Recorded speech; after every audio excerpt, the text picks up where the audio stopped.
Los estudiosos del mercadeo es dar a conocer la virtud de la potencia, potenciar lo que no se sabe de algo que ha sido grande o que ha tenido cosas grandes. Yo estaba viendo un programa que se llama Hotel sin Estrellas y me llamó la atención cómo el presentador estaba haciendo esta técnica. Es un rancho que se llama Triángulo T. En ese rancho estaba quebrando, era muy desconocido ese rancho en Texas, pero había un montón de cosas en Arizona, pero habían tenido un montón de cosas raras que tenían unas rocas así del tipo del desierto, muy raras, y él decía, la gente paga miles por hacer rocas como estas, y aquí están. Y así, una serie de cosas que él resaltaba, pero cuando se dio cuenta que habían llegado ahí actores como Steve McQueen, entonces hizo que le pusieran al cuarto donde él se quedó, el cuarto McQueen. Ahí llegó John Wayne, ahí filmaron una película del tren de las 3:30, creo que se llama, famosa la película. Y ahí estaba el set todavía, una película de los años creo que 30 o 40. Entonces él dijo, ¿qué? No puede ser. Y empezó. Entonces, ¿sabías qué? Vamos a poner, dijo él, para dar a conocer el rancho Triángulo T. ¿Sabías qué? Y para decir todo este montón de personas y actores, otros que no he mencionado, que habían llegado en ese rancho. La dueña tenía 7 años de comprarlo, pero estaba a punto de quebrar ese rancho. Pero no sabían que la historia había sido grande. Cuando lo publicitaron, cuando lo pusieron en grande, cuando lo dieron a conocer, lo primero que hicieron es que llamaron a todos los tour operadores y todos estaban encantados, fascinados con todo lo que había en el rancho. El tour, como él dispuso todas las cosas a la antigua y da a recrear como que usted estuviera en un rancho o un bar de aquella época del oeste, ¿verdad? Todo idéntico y muy bonito el ambiente. Había una piscina, estaba rodeado de las rocas estas raras. Había paseo en caballo, en bicicleta y todo muy bonito. Inmediatamente los tour operadores conocieron la historia del rancho, que ya era como desconocida, y comenzó a llegar miles de personas y ese rancho no quebró. Por eso yo le puse a 500 años de la Reforma, ¿sabías qué? Porque él lo que hizo fue empezar a decir qué películas se habían hecho ahí, se habían filmado en ese rancho. ¿Me está poniendo atención? ¿Amén? ¿Qué películas se habían filmado ahí y qué había sucedido? ¿Cuáles eran el montón de actores? Entonces, en la página principal, que está el rancho, él puso ¿sabías qué? Y entonces eso llama la atención como un destino turístico. ¿Ok? Entonces, hace 500 años pasó un evento muy grande que probablemente usted no sepa que a estas alturas qué fue lo que pasó, ¿verdad? Por eso quiero recordarle qué fue lo que, si usted sabía qué pasó con esta reforma. Pero para comenzar quiero leer 1 Timoteo 1, 14 al 16 en la NTV y dice así: oh, qué tan generoso y lleno de gracia fue el Señor. Me llenó de la fe y del amor que proviene de Cristo Jesús. La siguiente declaración es digna de confianza y todos deberán aceptarla. Cristo Jesús vino al mundo para salvar a los pecadores, de los cuales yo soy el peor de todos. Pero Dios tuvo misericordia de mí, para que Cristo Jesús me usara como principal ejemplo de su gran paciencia, aún con los pecadores, con el peor de los pecadores. De esa manera, otros se darán cuenta de que también pueden creer en Él y recibir la vida eterna. Amén. ¿Ok? Gloria a Dios. Dice así la última parte: pero Dios tuvo misericordia de mí para que Cristo Jesús me usara como principal ejemplo de su gran paciencia, aún con los peores pecadores. De esa manera, otros se darán cuenta de que también pueden creer en Él y recibir vida eterna.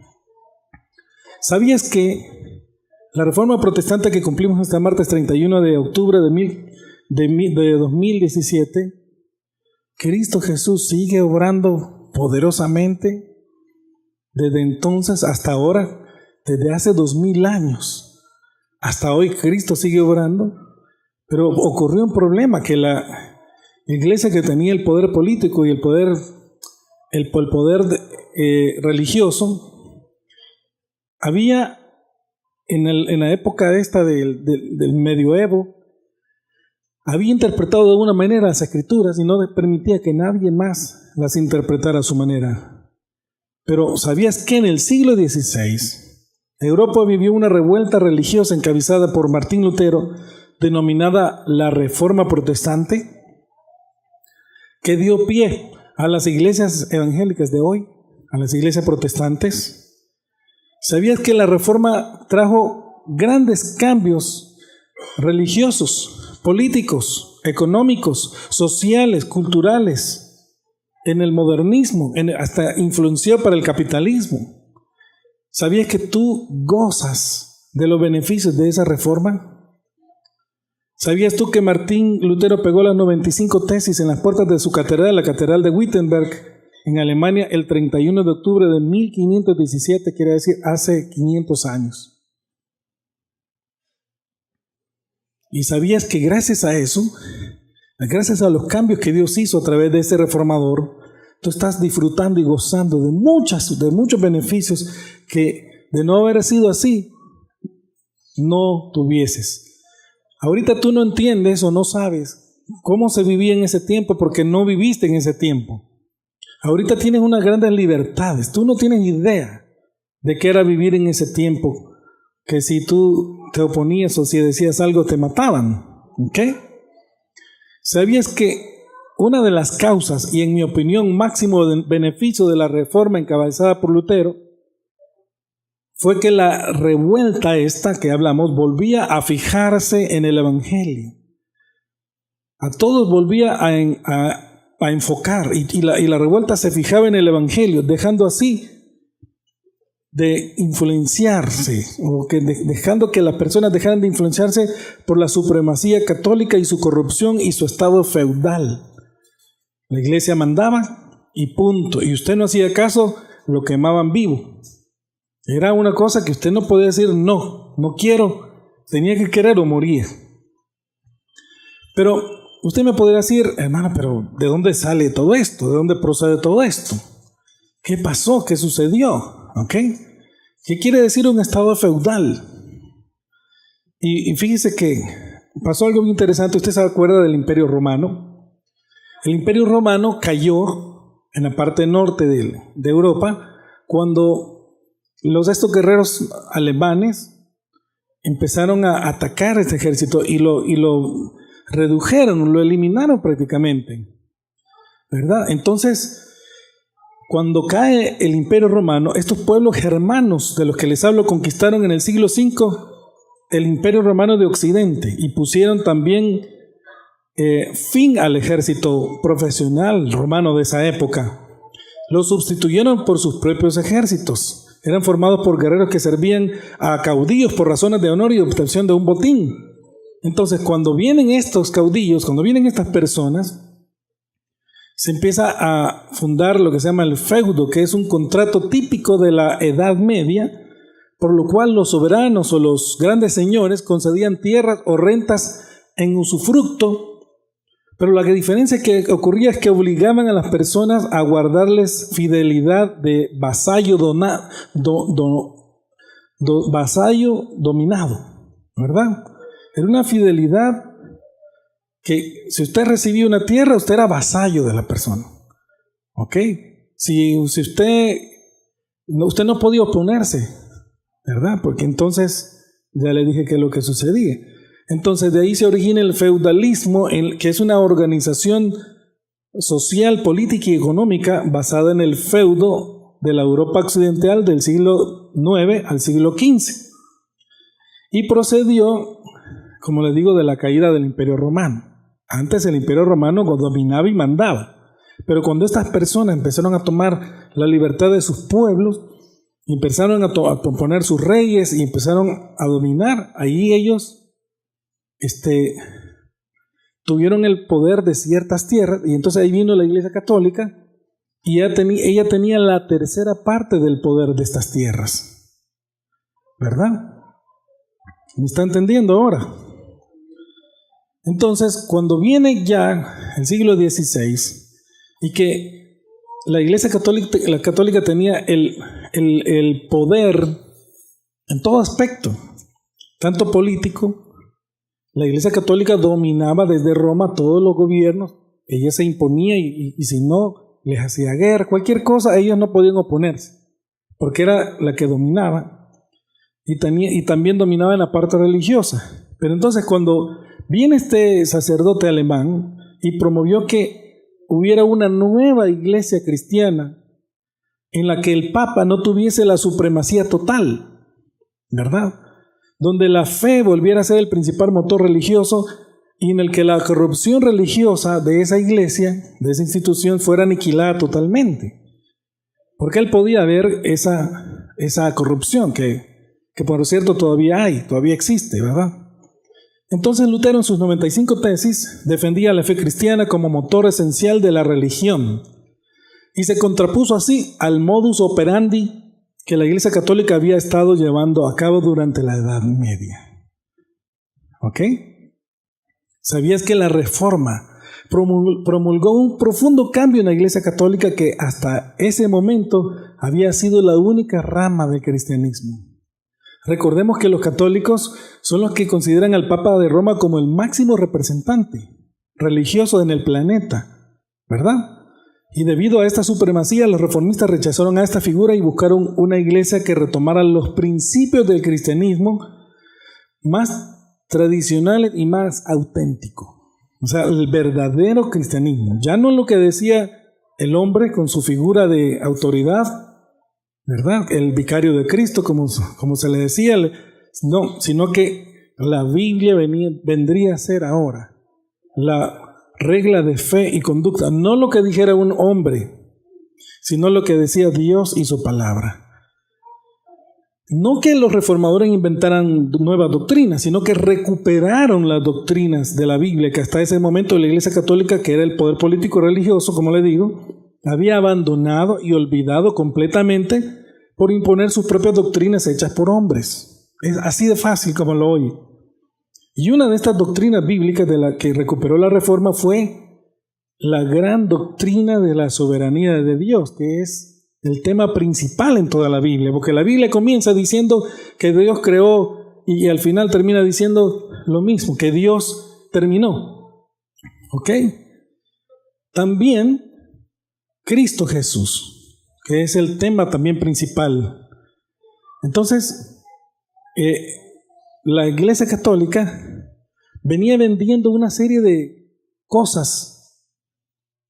Las personas se dan cuenta que era un negocio y comienzan a rebelarse. Y usted va a ver que no se rebeló solo Lutero, sino que se rebeló un montón de gente, por muchas razones que ya le voy a explicar, para que usted vaya entendiendo por qué se dio esta revuelta. ¿Ok? Entonces, hermanos, no inventaron nuevas doctrinas. Ya estaban las doctrinas, ya habían libros. Por ejemplo, estaban los escritos de muchas de estas personas que venían desde atrás, que habían creído, o sea, ellos fueron a investigar en la iglesia primitiva y se dieron cuenta de que esa doctrina ahí estaba. La doctrina de la soberanía de Dios. ¿Ok? Ahí estaba por San Agustín, que él era un defensor aférrimo de esta doctrina. Y así muchas otras personas que le podría mencionar, pero todos ellos en ese tiempo pensaban de esta manera. Entonces lo que quería la reforma o esta revuelta es que volviese los principios cristianos a estar dentro de las personas, en el pueblo, y no lo que dijera un hombre o la iglesia que predominaban, que eran estafa. Así lo catalogaban ellos, como una estafa. Entonces, hermanos, una de estas doctrinas, como le digo, también fue la doctrina de los decretos de Dios, de la justificación. Y todo esto cuando lo decían, se oponía a lo que ya estaba establecido. Y ese era el problema, ese era el choque. Ahí estaba el dilema, que venía a decir algo que la iglesia decía que no era así. Entonces había que matar a las personas. Entonces comienzan la contrarreforma con un general español, San Ignacio de Loyola, que muchas personas no lo dicen nada bueno de él. Pero lo que sí es cierto es que era un inquisidor y que mató a miles y a millones de personas la contrarreforma. No me quiero enfocar tanto en eso ahorita, sino que sí. Entonces, para que usted vea. Entonces, hermanos, el poder político religioso había abandonado el cristianismo antiguo, primitivo, y ahora sus propias doctrinas eran diferentes, eran interpretadas solo por ellos, ¿verdad? Entonces, por ejemplo, la devoción a la Trinidad la recuperó la Reforma, dándole el puesto a Jesús como Señor y Salvador, y que la salvación solo es por medio de la fe, solo es por la gracia de Dios, solo es por las Sagradas Escrituras, además, solo es por Cristo, además de devolverle el sacerdocio a cada cristiano, para que no dependiese de la influencia de la iglesia que le imponía a un sacerdote ignorante, porque eran ignorantes la mayoría.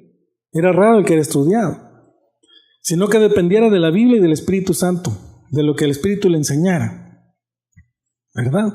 Entonces viene este cisma y lo que está diciendo es, ya no es como yo digo, que es a través de las indulgencias, que es a través de comprar los clavos de la cruz de Cristo, que eran miles de millones, las espinas de la cruz de Cristo, de la corona de Cristo, que eran miles de millones, las reliquias, y también de sacar las almas de los ricos malvados que se habían condenado del purgatorio para que construyeran la catedral, lo que vemos ahorita donde vive el Papa, la Basílica de San Pedro, creo que se llama, ¿verdad? El Vaticano. Entonces la gente se da cuenta de la estafa, se da cuenta de que se habían desviado totalmente y todo el mundo se une, tanto personas pobres como personas pudientes. En ese tiempo la Iglesia Católica se oponía a que usted hiciera negocios. Las personas con poquito dinero no podían hacer negocios porque no les era permitido. Entonces estas personas, los pudientes, que eran los burgueses o la nueva clase social, tuvieron mucho que ver en impulsar la reforma porque no podían ellos avanzar, no podían prosperar porque no les era permitido, era prohibido, ¿verdad? Esto no se lo van a decir. Y yo quiero aclarar que yo estoy contando la historia, no estoy queriendo hablar en mal de la Iglesia Católica, porque algunas personas se lo toman como que ustedes no, sino que estoy diciendo cómo era la historia, ¿verdad? Si no, vaya a leer usted. Entonces, cuando viene Lutero, traduce la Biblia y le entrega la Biblia a cada persona, entonces el Espíritu Santo comienza a hablarle a las personas y empieza a ver algo que nunca había sucedido. Usted sabe que antes mataban a las personas que leían la Biblia, ¿verdad? Incluso en los años 60 eran perseguidas las personas que leían la Biblia. Yo que nací en los años 70 me contaban bien de cerca que hasta el momento en que no podía, era prohibido. Alguien le encontraba una Biblia católica y era un gran problema, ¿verdad? Entonces, al darle la Biblia al pueblo, los cristianos podían ver por primera vez con sus propios ojos la palabra de Dios, las Sagradas Escrituras, lo que Dios decía. Ya no estaba la interpretación puesta sobre una iglesia o sobre una persona, sino al pueblo. Pero pese a que Martín Lutero fue el líder de este movimiento reformista, lo cierto es que no solo fue impulsada por él, sino por una gran cantidad de personas religiosas, de intelectuales y de políticos que se unieron a la causa para renovar la interpretación medieval que se le había dado a las Sagradas Escrituras. Amén. Esta reforma católica se caracterizó por un rechazo de las doctrinas impuestas hasta el momento y la labor realizada por la Iglesia Católica, que en la Edad Media ponía a la venta, como le dije, las indulgencias, es decir, la posibilidad de que las clases más pudientes se libraran del castigo divino por sus pecados pagando un importe fijado, apostatando de la verdad que la salvación solo es por el sacrificio, muerte y resurrección de Cristo, por arrepentimiento, por fe. Ahora ya se podía comprar, ¿verdad? Por eso es que inventaron esta doctrina del purgatorio, porque no aparece en la Biblia, por eso digo inventaron. tampoco aparece la del limbo. En ningún momento, en ningún lugar está eso ahí. Esto conllevó una gran crisis dentro de la iglesia, como le digo, y que entonces los cristianos comenzaron a tener disputas entre ellos, a recriminarse la falta de piedad religiosa de la iglesia y a poner en tela de juicio a estas prácticas poco morales que se estaban llevando a cabo dentro del seno religioso. Lutero fue el que promovió una nueva iglesia cristiana en la que el Papa de Roma no tuviera la supremacía total, donde la fe volviera a ser el principal motor religioso, en el que la corrupción religiosa fuera aniquilada totalmente. De manera que esto es lo que escriben las 95 tesis. Defiende la fe cristiana como motor esencial de la religión y se contrapuso así a los modus operandi, como le dije, de la Iglesia Católica, que ésta había llevado a cabo durante toda la Edad Media, sin que nadie pudiese hacer nada. Uno de los hechos más significativos que pudieran ser una de las causas que provocó la reforma, como le dije, es que los reformistas se percataron que se había abusado de esto de la venta de indulgencias, con un fin puramente material, ¿verdad? Que era financiar la construcción de la Basílica de San Pedro en Roma. Otras causas conllevaron a que se desatara esta confrontación entre cristianos y ortodoxos, llamémosle ortodoxos a la Iglesia Católica, que se autoproclamaran los auténticos corresponsales de la palabra de Dios y por tanto perseguían a los reformistas, al tacharlos de herejes y de traidores. ¿Te han tachado a ti de hereje y de traidor por seguir a Cristo? A mí sí, muchas personas, y mis familiares también. Pero cuando tú conoces a Cristo y en Él hay libertad, porque Él te ha salvado, porque tú siendo malo, pecador, y te libra de los pecados, siendo el peor de todos, como Pablo dijo, porque Pablo era un criminal y él perseguía a la iglesia de Cristo. Y Dios le muestra su favor, le muestra que Él es un ejemplo de la gracia de Dios, al ponerlo a que Él sea un apóstol y que vaya a sufrir por Cristo. Entonces, para que alcance la vida eterna, ya la había alcanzado a través de la fe, pero tenía que trabajar para Cristo, para que otros alcancen la vida eterna. Este es el mero evangelio. Yo ayer le preguntaba a Jesús, ¿cómo puedo ser más eficiente con mi prédica?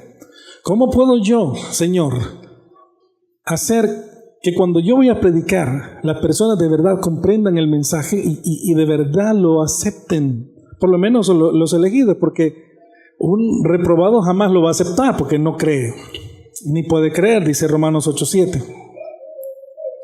Pero para con nosotros los que creemos, ¿cómo yo puedo hacerle? Decía el Señor, para los que oyen, escuchen más y de verdad entiendan esto, para que la palabra de Dios sea eficiente, para que nunca nadie me acuse que yo no le prediqué, que yo no le dije nada, que yo fui un flojo, un haragán y que no le dije la verdad.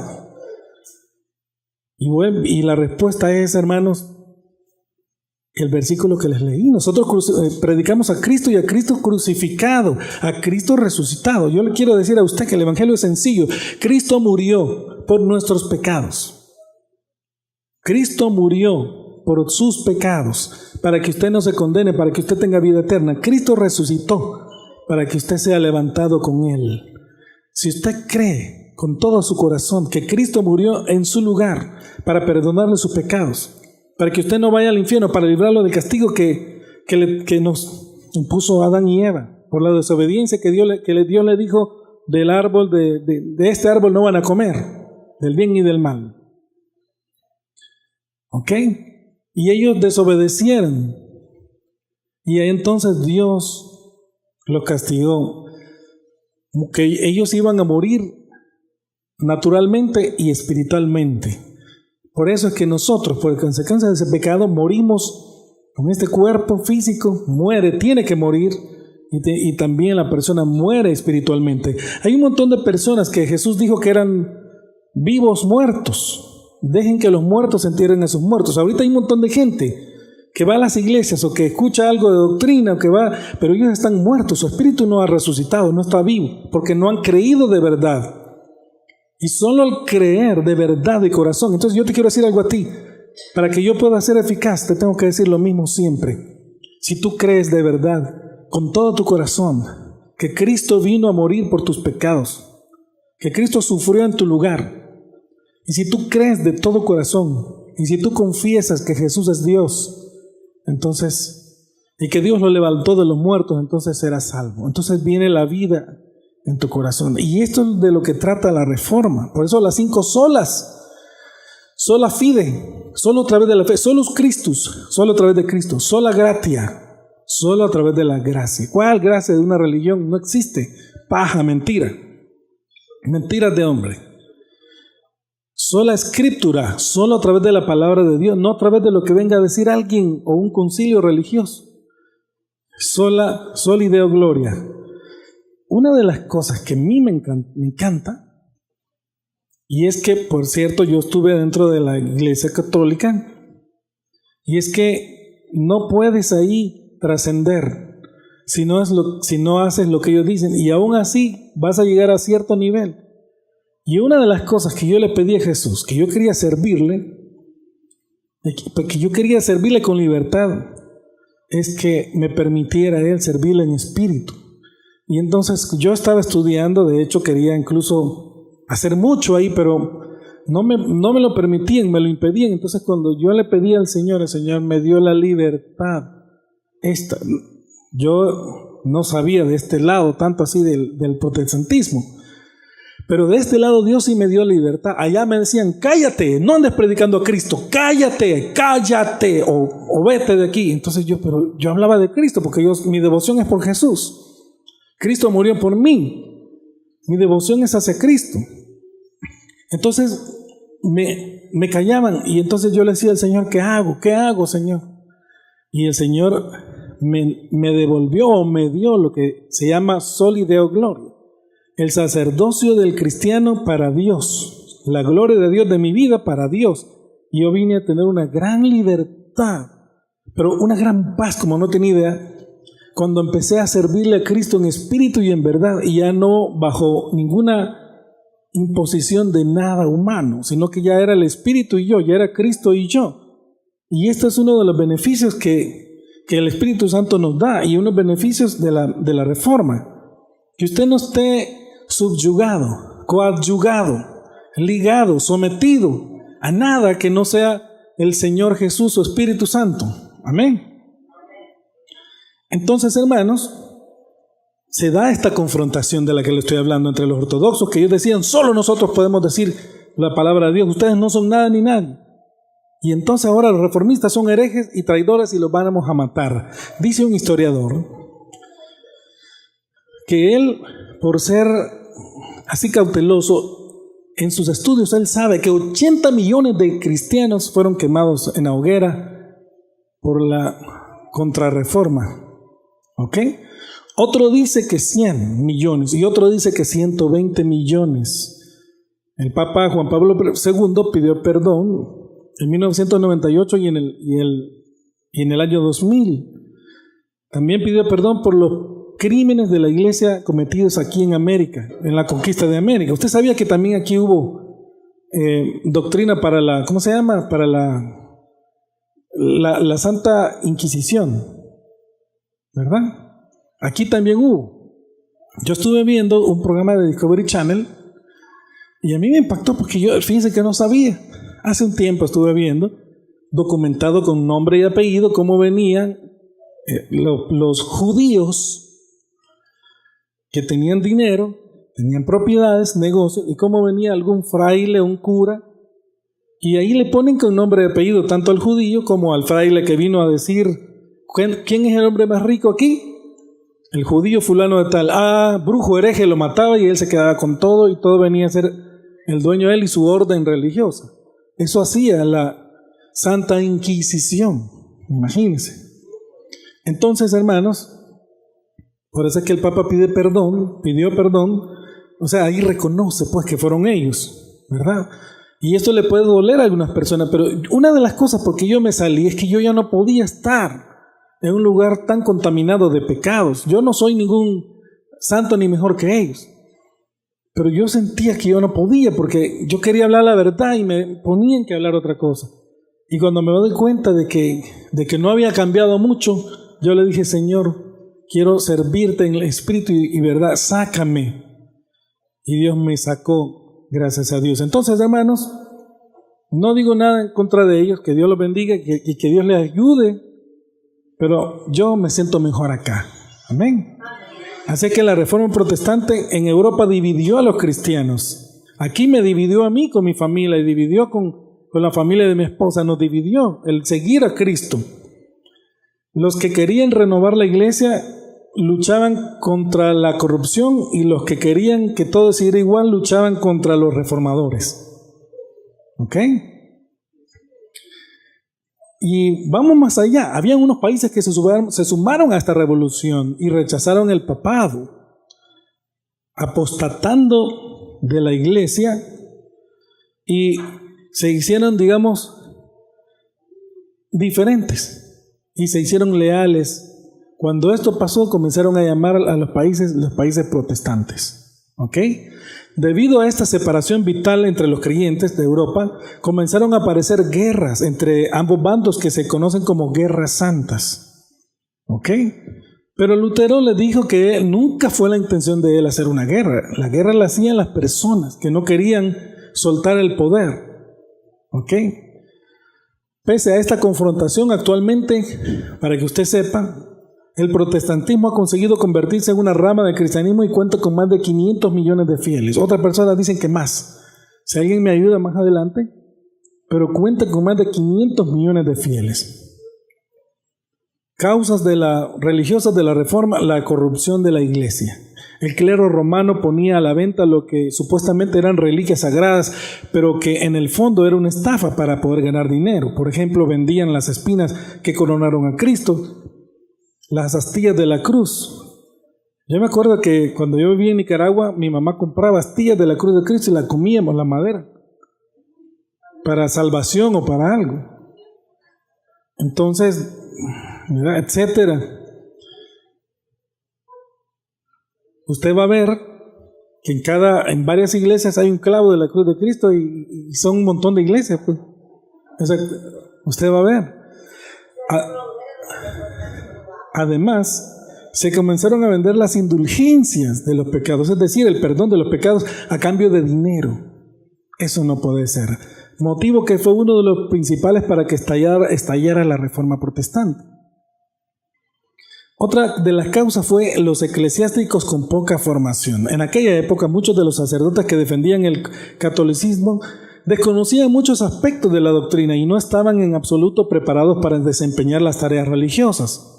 Tenían mucha ignorancia. Esto conllevó a que los representantes de Dios en la tierra tuvieran un comportamiento poco moralista y ejemplar. Ellos no andaban con nada para hacer la justicia a ellos, porque era el Estado y era la iglesia, ¿verdad? Ahora, otra de las causas, cuando aparece la imprenta, cuando el pueblo tiene la Biblia traducida a su idioma. Yo quiero que usted me vaya entendiendo cuando yo le dije cómo empezó el feudalismo. Con la caída del Imperio Romano, la eliminación del ejército romano y los caudillos que empiezan a poner a sus señores, reyes y todo eso, y ahí empieza el feudalismo desde el siglo V. ¿Ok? Vayamos recordando esto y cómo desde ahí comienza un movimiento de Dios invisible a que las cosas fueran más personales y que cada quien tuviera sus propias cosas. Cada pueblo, por ejemplo, antes hablaban latín y todo era latín porque ese era el idioma religioso de la Iglesia Católica, pero cuando viene a liberarse por la Reforma Protestante, cada pueblo podía hablar ya en su propia lengua. ¿Ok? Y la Biblia podía ser traducida a su propia lengua, poco a poco. Y esto venía abonando a que creciera el capitalismo. Mejoras en todo aspecto, en la tecnología, en la salud, en todo aspecto, porque había libertad, ¿verdad? Entonces, cuando aparece la imprenta, pudieron imprimir más ejemplares de los textos sagrados y por tanto la población y los estudiosos comenzaron a darle un nuevo sentido a las palabras divinas, unas ideas que eran contrarias a lo que la Iglesia Católica decía. Cuando Lutero se da cuenta de que su libre albedrío no existía, que era muy limitado, Él en sus escritos dice, gracias a Dios que no está la salvación en mi libre albedrío porque es demasiado limitado y yo no podría con semejante carga. Gracias a Dios que está en las manos de Cristo y en el sacrificio de la cruz y en la justificación, porque la base es la justificación. Entonces cuando Él viene y se da cuenta que es por fe y por gracia, no por obras, para que nadie se gloríe, para que nadie se jacte, Él se da cuenta de que esa es la verdadera interpretación, la doctrina de la justificación. Miren los escritos porque él era agustiniano, de los antiguos que él había leído y se da cuenta que esa es la verdad. Cuando aquí está diciendo a la iglesia que usted tiene que hacer de esta cosa, de esta manera, y la Biblia dice de otra, entonces ahí está en las 95 tesis. Las causas sociales, veamos ahorita, que esto es bien importante, miren. Por ejemplo, esta reforma católica no tuvo lugar solo por hechos religiosos, sino que también tuvo mucho que ver los aspectos sociales y económicos del contexto histórico. Durante el medioevo, la Iglesia condenaba que la sociedad se lucrara y defendía un precio justo y equitativo entre todos los ciudadanos. Pero en aquel momento apareció una nueva clase social que era la burguesía, que vieron cómo la iglesia no les permitía lucrarse con su negocio ni aumentar los ingresos. O sea, el gobierno no tiene que venir a decirte que por tu negocio vas a ganar tanto, no tiene por qué venir a decir, sino que la persona que se esfuerza y le pone un precio justo, si la otra persona lo acepta, la ley de la oferta y la demanda, así es como funciona en libertad. Por eso es que usted ve que con el gobierno de Ronald Reagan y Margaret Thatcher, cuando se unieron y pusieron estos principios, la economía de Estados Unidos se fue para arriba increíblemente y cada año habían 1.500 nuevos millonarios y 1.500 nuevos multimillonarios y 1.000 billonarios. ¿Qué es lo que está pasando ahorita en China? Lo mismo. Pero cuando vinieron otros presidentes y empiezan a controlar y a poner bloqueos y toda esa de burocracia, ahí donde se viene para abajo todo.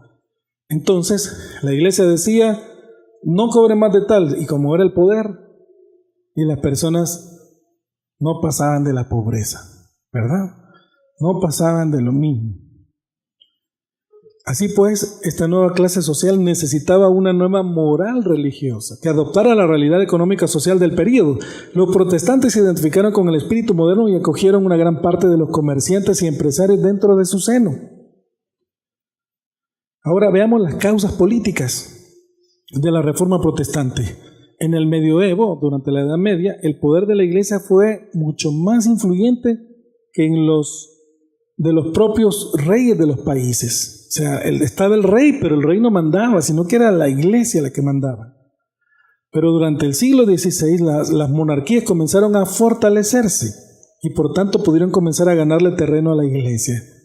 Se da cuenta que empezó en el siglo V y ahí en el siglo XVI ya no se le oponía porque venía un ejército a atacarlo, pero ahora ya todos unidos ya hacían la fuerza. Ya lo pensaba 2 veces la iglesia y su ejército, ¿verdad? Pero hasta entonces Roma se consideraba el corazón de los pueblos cristianos, por lo cual el aumento del sentimiento nacionalista de cada pueblo aumentó. Ya no querían ser romanos, sino que querían ser de cada tierra. Yo soy francés, yo soy italiano, yo soy español, yo soy portugués. La contrarreforma atacó principalmente España, Italia y Portugal. Ahí les bateó duro, ¿verdad? Entonces, la visión esta universal de la Iglesia Católica comenzó a perder fuerza y cada territorio quería afirmar sus diferencias particulares y así reafirmarse como pueblo único y unido.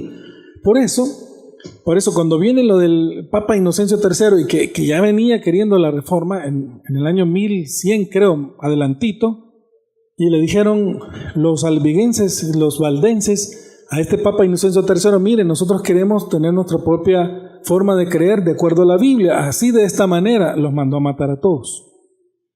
Los reunió en el pueblo y los mandó a toditos, los mató. Sí, vengan, vamos a hablar, y ahí los acribilló.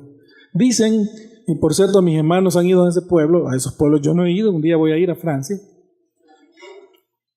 que ahí se siente una tristeza, una cosa horrible al llegar a ese pueblo. Ahí masacraron a los cristianos, ¿verdad? Entonces usted puede ver que esto ya se venía dando y ya se iba a dar. A Juan Hus lo mataron por lo mismo, porque él pensaba, él era un libre pensador, en otras palabras, era un hereje, ¿verdad? Entonces, hermanos, un ejemplo de esto es que la Iglesia Católica siempre apostó y apuesta porque el latín sea la lengua vehicular de la doctrina religiosa. Sin embargo, ya en el protestantismo los países divulgaron la religión en su propia lengua en cada nación. Esto le favoreció a cada persona, porque la Biblia dice, bueno, ¿cómo van a entender si nadie les explica? ¿Cómo usted no va a entender en su propio idioma? Venga a hablarle, te voy a predicar en un idioma que tú no conoces o que no lo entiendes bien, no es lo mismo. No se sabe, no se puede entender.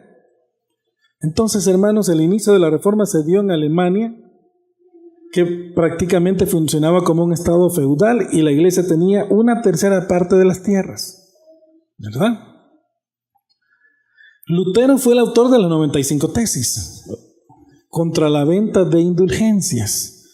En estas tesis se defendían principios básicos del cristianismo que se habían perdido durante la Edad Media, como que, por ejemplo, la salvación del hombre es únicamente se puede conseguir por medio de la práctica de la fe y nunca por el pago de dinero o compra de las indulgencias, que por cierto yo iba con mi familia cuando compraban. También defendía que la Biblia era la única fuente de la verdad de Dios y que por este motivo debía ser traducida a todos los idiomas para así llegar a más personas. Esto entraba en choque directo contra la figura del Papa de Roma, a quien se le eliminaba cualquier poder divino para difundir la palabra de Dios. Otro de los puntos más revolucionarios de la reforma de Lutero fue que defendía que la Biblia podía ser interpretada de forma libre, es decir, que las personas podían leerla directamente sin la necesidad de que un sacerdote la tradujera o la interpretara. También rechazó las diferencias jerárquicas entre los religiosos y omitió el celibato. ¿Ok? Estos 95 principios fueron los que defendió Lutero en su tesis, documento que fue el instigador de una de las reformas religiosas más importantes de nuestra historia. ¿Cuáles fueron las consecuencias, hermanos? Pues la consecuencia, como ya le he dicho, es que este movimiento revolucionó la religión que había predominado en Europa hasta ese momento y además propició la aparición de guerras santas que enfrentaron a los diferentes religiosos, ¿verdad? Por ejemplo, la intolerancia religiosa. Cuando aparece la voz de la Iglesia Católica a enfrentar a los bandos diferenciados, entonces se inician fuertes disputas y hay guerras. La Santa Inquisición comenzó a demostrar su fuerza y poder en países como España, Italia y Portugal, y que se vieron obligados a continuar con su doctrina para no caer en manos de los inquisidores. O sea que la gente empezó a tener miedo. No, sigamos mejor siendo católicos, sigamos porque nos van a matar, ¿verdad? Nos van a acusar de brujos. Y ya estuvo. Te quemaban, no había quien te defendiera. ¿Sabían? La contrarreforma católica fue de las consecuencias más inmediatas y nefastas en contra de la reforma protestante de Europa. Fue la respuesta católica a la revuelta. Los ortodoxos procuraron impedir la ruptura de su hegemonía en los países europeos y americanos. Por este motivo convocaron el Concilio de Trento, en el que se promovieron diferentes medidas para conservar su poder, entre ellas la reactivación de la Inquisición, la organización militar religiosa, la publicación del Índex, libros prohibidos, etc. Me acuerdo cuando en Nicaragua hablaban del Índex. No voy a leer el Índex, y yo andaba buscando qué era el Índex y eran los libros prohibidos que yo quería leer, ¿verdad? Yo tenía unos 9 años. Pero yo quería saber qué era eso, porque era bien metido. Hablando de la Guerra Santa, en muchos de estos países, debido al estallido de la Reforma Protestante, aparecieron guerras religiosas, como les decía, y se enfrentaban los diferentes poderes eclesiásticos. Así estalló una guerra civil en Suiza, en Alemania hubo también fuertes enfrentamientos, en Francia también fueron encabezadas por los protestantes calvinistas, etc. Pero veamos otras cosas, ideas innovadoras. Por ejemplo, el estallido de esta reforma también trajo consigo una nueva apertura ideológica, sobre todo en aquellos países en los que ganó el protestantismo. Si usted se da cuenta, estos países son más prósperos, son mejores. Las cerradas ideas medievales fueron abriéndose y adaptándose a la nueva realidad social donde la burguesía tenía cada vez más poder e influencia. De ahí salen estas personas a Estados Unidos y forman este gran país, esta gran nación, que entre más cristiano ha sido, mejor le ha ido, y entre menos cristiano ha sido, peor le va.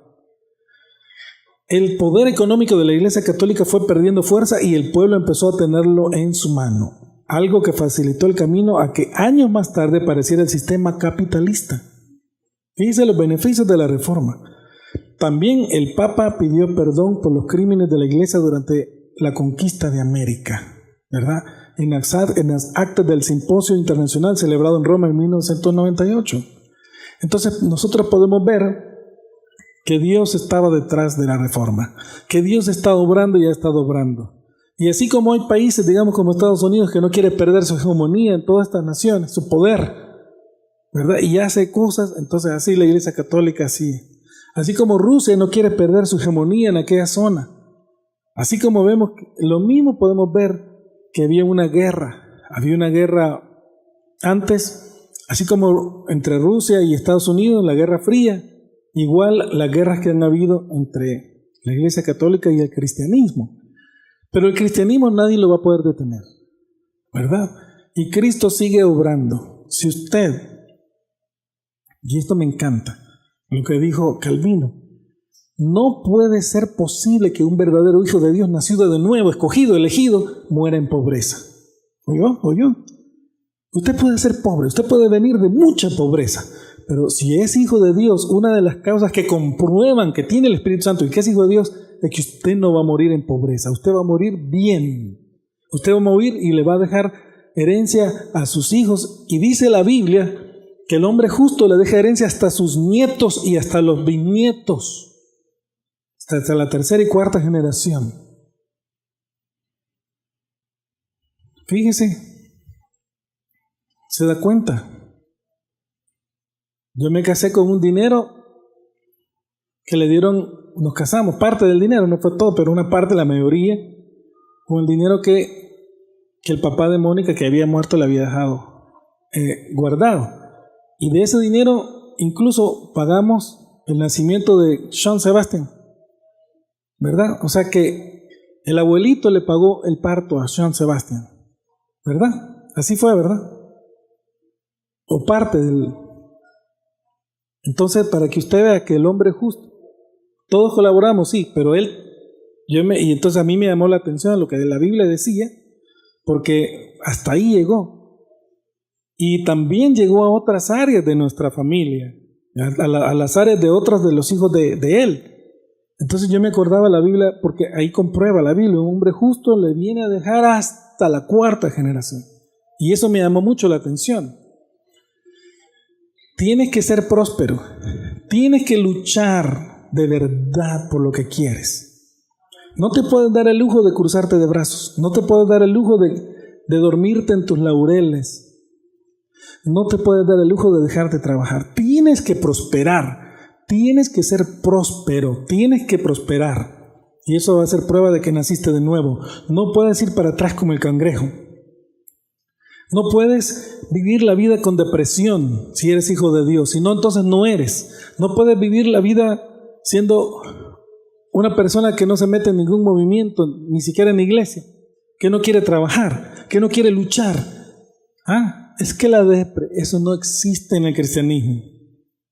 La persona que la depresión, ¿ok? No puede ser, óigame bien, que Cristo no obre en esa área de tu vida. Tienes que prosperar, tienes que mejorar. Dios te tiene que traer la bendición a tu mano. Cualquier cosa que hagas te tiene que prosperar. Podrá ser que caigas 7 veces, dice la Biblia, pero te vuelves a levantar. El justo cae 7 veces y las 7 veces se vuelve a levantar. Tiene que prosperar. Hoy les digo a ustedes en el nombre de Jesús, si eres hijo de Dios, tienes que prosperar. Oye bien, tienes que prosperar. Si eres hijo de Dios, como dijo Calvino, no puedes morir en pobreza. Tienes que prosperar porque el Espíritu Santo es prosperidad. espiritual. Acuérdense lo que dice Primera de Juan, una de las cartas de San Juan dice: oh querido, oh hermano, creo que dice, yo espero que prosperes, así como prospera tu alma. Conforme prospera tu alma, vas a prosperar en todas tus áreas integralmente. Tienes que prosperar, ¿entendiste? Porque Dios sigue obrando. Dios no está muerto, Dios está vivo. Cristo está vivo, Cristo sigue obrando. Yo todos los días veo cómo obra, cómo actúa. Y gracias a estos principios que nos dejó la Reforma, nosotros tenemos ahorita un gran pedestal, tenemos una plataforma para, póngale que podemos volar con el Señor y estar en las alturas. Tienes que salir adelante. Entonces, ¿sabías qué? 500 años después de la Reforma, Dios sigue obrando y seguirá obrando, y tú vas a prosperar tanto en ganar almas como en todo lo que hagas. Esto tiene que ser así. Amén. Vamos a orar. Gracias, Señor Jesús, por tu amor, y te pido que me hagas prosperar. Te pido que me hagas prosperar integralmente. En el nombre de Jesús de Nazaret, no voy a ir para atrás porque tú estás conmigo. Te he conocido, he nacido de nuevo, he conocido tu nombre. Tu nombre es fuerza, tu nombre es salvación. Y así como me has salvado, así como me escogiste desde antes de la fundación del mundo, así voy a prosperar en todo lo que haga. Mis caminos son tus caminos, porque te he puesto como mi Señor, y todo lo que haga tú lo vas a encaminar a bien, aunque me equivoque, aunque no haya sabido cómo hacerlo bien, pero tú eres Dios y en ti confío. Voy a prosperar en el nombre de Jesús. Voy a apartarme de lo indebido en el nombre de Jesús y voy a prosperar en el nombre santo de Jesús. Sé que esta palabra, esta unción está cayendo por la fe en Cristo. Esta oración está cayendo sobre cada uno de nosotros y vamos a prosperar en todo lo que hagamos en el nombre santo. Santo, santo y poderoso de Cristo Jesús. Amén y amén.